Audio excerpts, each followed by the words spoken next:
Assalamualaikum warahmatullahi wabarakatuh. Jumpa lagi sahabat semuanya di channel Wirausaha Mandiri.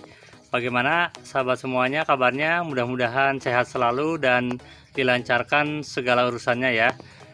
Pada kali ini kami akan membahas kembali tentang budidaya maggot ya, sekaligus beberapa tips-tips dalam budidayanya, ditujukan kepada para pemula ya, budidaya maggot, ataupun sebagai referensi para sahabat semuanya yang sudah mulai budidaya baik skala menengah maupun skala besar ya. Sebelum saya lanjutkan, sahabat semuanya bisa lihat di belakang saya ini ada perkebunan mini ya, anggur dan stroberi yang akan kami rintis dan terus dilakukan pembangunannya untuk terus bergerak di agrobisnis ya, bisnis-bisnis di dunia agro ya. Nanti di akhir video juga akan kami bahas sedikit ya.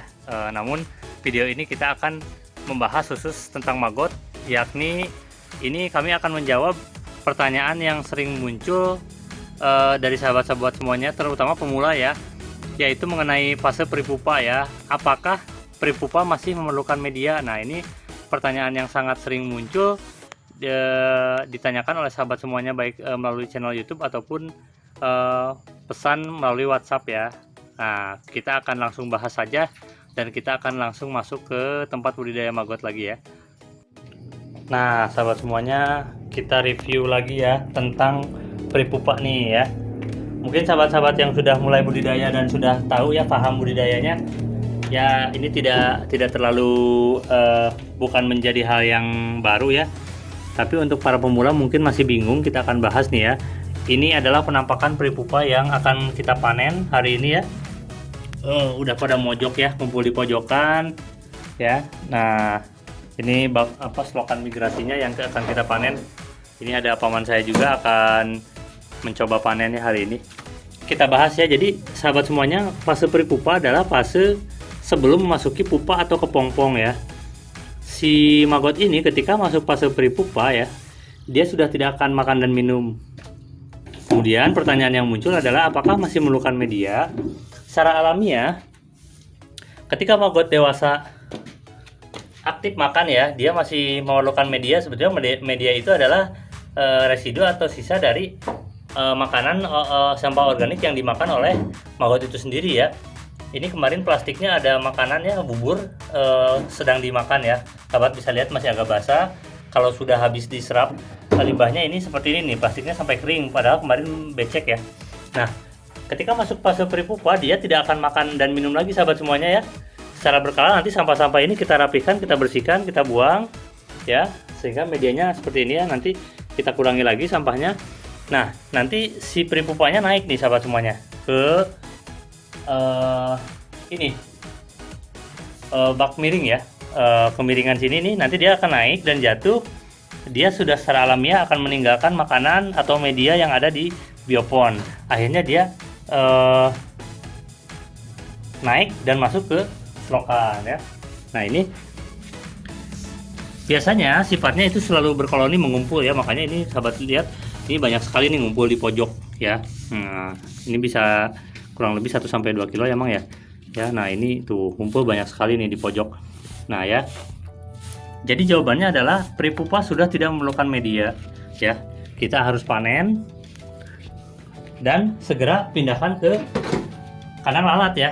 Nah, ini juga contoh, kita sapukan ya sampai bersih peripupa-peripupa yang ada ya, sehingga nanti kita panen dan kumpulkan ke dalam box baru ya.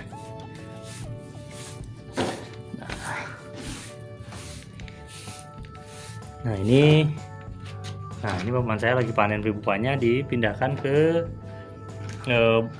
bak ya, ke box ya. Jadi sahabat semuanya fix, peripupa ini kami jawab sudah tidak memerlukan lagi media ya, atau makan dan minum sudah tidak perlu ya. Nah, ini kita langkah selanjutnya adalah kita sapukan, kumpulkan dan masukkan ke box, dan kita akan masukkan ke kandang lalat ya. Nah, nanti kami akan videokan kembali, berhubung ini pekerjaannya lumayan ya. Kami akan videokan setelah semua peripupa terkumpul dan apa langkah selanjutnya yang akan kita lakukan setelah kita panen peripupa ya. Nah, sahabat semuanya ya, ini panen yang barusan dari gedung bangunan yang satu ya, kurang lebih ada 2 kilo ya. satu box. Nah, memang ada sedikit yang masih putih-putih ya, itu agak sulit dipisah, jadi kami tidak apa-apa dimasukkan saja. Yang paling dominan ini ya, peripupanya ya. Oke. Sementara paman saya masih panen di bangunan satunya lagi.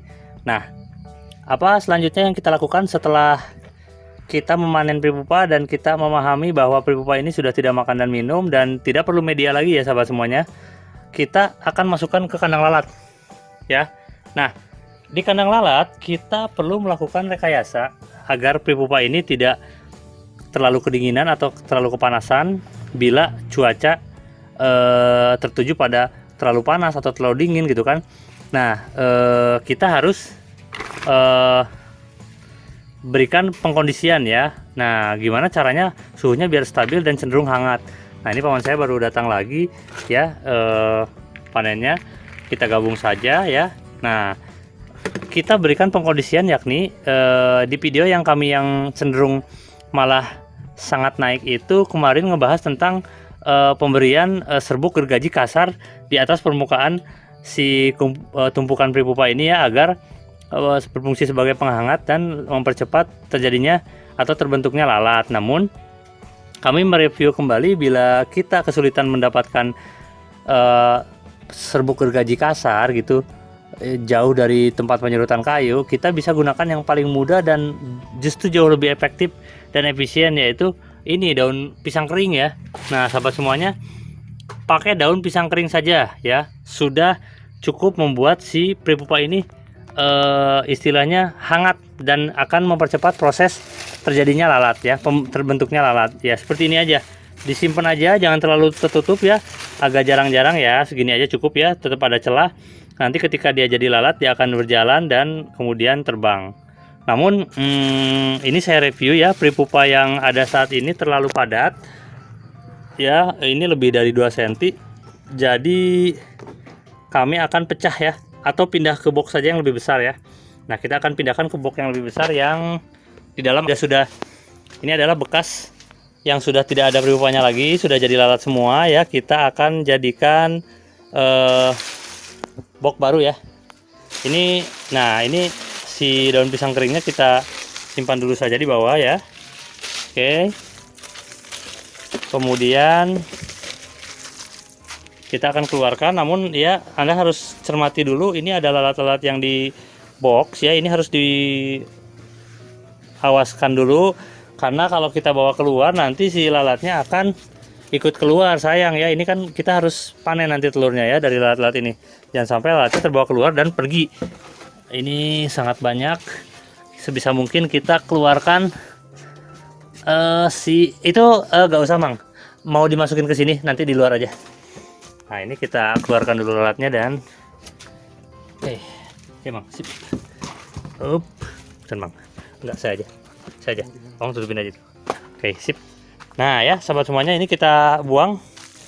Ini sebetulnya kami nggak buang ya, ini kami kumpulkan dan kami olah. Ditutup, disiram E4, digabungkan dengan daun-daunan ya. Ini nanti akan jadi kompos. Styrofoamnya enggak ya. Nah ya, sahabat bisa lihat ini ada daun-daunan. Nanti kita akan pilah, kita akan olah, siram E4, ditutup dalam waktu 1-3 bulan. Nanti ketika jadi kompos akan kita campurkan ke adukan atau adonan produksi kompos ya. Nah, akan menghasilkan kompos yang mantap. Dan nanti kita lihat, kita aplikasikan ke perkebunan yang sedang kita rintis ya.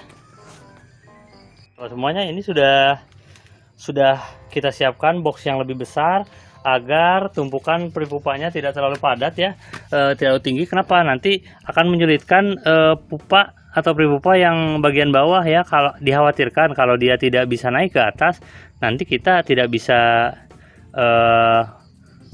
membuat si lalatnya naik ke atas dan nanti terjepit mati ya, terhimpit oleh pripupa yang lainnya ya. Nah, ini kita akan pindahkan saja. Berat juga lumayan nih, kurang lebih 2-3 kilo ini ya. Oh, mantap ya. Nah, seperti yang saya katakan tadi, nah ini aja masih lumayan agak padat ya, ada agak tebal sahabat semuanya, agak tebal. Kita bisa pecah jadi 2 ini nggak bisa cuma 1 box nih. Kita akan pisahkan sedikit ya. Tetap kita nggak bisa campur semuanya dalam satu box yang terlalu padat ya, nanti agar tidak terlalu padat dan memudahkan si pupa jadi lalat, dan nanti kita akan lebih cepat ya mendapatkan hasil dari produksi telur si lalat yang ada dalam kandang ya. Nah ini, nah udah lumayan ya segini ya, jadi tidak tutup padat. Kemudian selanjutnya kita tutup nih sahabat semuanya dengan daun pisang kering, nggak usah rapat-rapat ya. Di dalam juga masih ada tadi si daun pisang keringnya, bagian kesini ya. Kita akan tutup lagi dan masukkan kandang lalat. Sip. Nah sahabat semuanya, sudah saya masukkan ya. Box yang tadi yang biru kita simpan di sini ya. Ya. Kalau yang abu-abu saya simpan di sini ya. Ini masih ada daun pisang kering yang bisa digunakan untuk menutup pipa sini ya. Ya. Oke. Jadi fungsinya adalah sebagai pengkondisi suhu agar tidak terlalu panas dan terlalu dingin. Ketika cuaca sangat panas, ini bisa menetralkan suhu. Kemudian biar terlalu dingin juga ini bisa berfungsi sebagai penghangat. Ya, alhasil sahabat semuanya perhatikan ini ya, lumayan ya, baru mulai banyak lagi kandang lalat kami juga ya. Oke, lalatnya pada bertengger ya di dinding-dinding. Oke. Nah, populasi diharapkan kerapatan si lalatnya sampai 80% lah, merapati si dinding-dinding kandang ya. Kalau sudah 80%-an, nanti produksi telurnya juga bagus ya.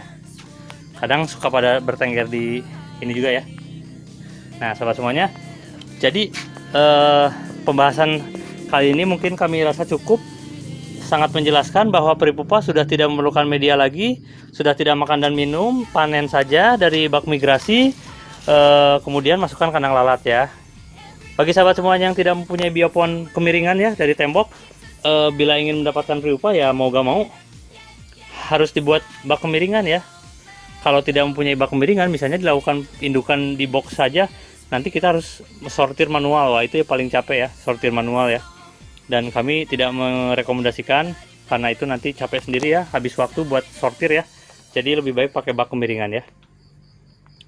Nah, mungkin cukup sekian ya bagi sahabat semuanya yang masih penasaran peri pupa itu masih perlu media atau tidak ya. Nah, sahabat semuanya, mungkin cukup sekian yang bisa kami sharing pada kesempatan ini. Jadi sekali lagi kami jawab ya pertanyaan yang sering muncul di channel ataupun melalui japri kami ya. Bahwa peri pupa sudah tidak memerlukan media, dikasih daun pisang kering saja ketika kita meletakkan dalam kandang lalat ya. Dan kita tunggu sampai jadi lalat dan kita panen telurnya ya. Bagi sahabat-sahabat semuanya yang punya problem, yang khususnya bagi pemula ya, bagaimana idealnya kita memulai budidaya, bisa sharing-sharing, tanya di channel ataupun hubungi via WhatsApp yang ada nomornya di bawah ini ya. Sahabat semuanya bertanya aktif, bagaimana permasalahannya, ditulis saja kadang kalau telepon kami jarang angkat karena lumayan menyita waktu ya. Jadi kami langsung jawab saja pesan WhatsApp ya, atau voice note boleh ya, rekaman suara silahkan. Atau bagi sahabat-sahabat yang punya saran atau masukan seputar budidaya maggot yang bisa kami sharing kepada sahabat lainnya, silahkan tulis juga di channel YouTube ini, dan juga bisa lewat japri ya. Oke, mungkin cukup sekian yang bisa kami sharing pada kesempatan ini. Kurang lebihnya mohon maaf. Bila ada pertanyaan silahkan hubungi kami. Juga bila sahabat mau pesan telur atau peri pupa, kami siap kirim ke seluruh Indonesia. Packing aman ya, bisa dikondisikan. Kurang lebihnya mohon maaf. Dan jangan lupa ya, bantu like, share, subscribe. Kemudian kami akhiri kesempatan ini dengan wassalamualaikum warahmatullahi wabarakatuh. Salam wirausaha mandiri.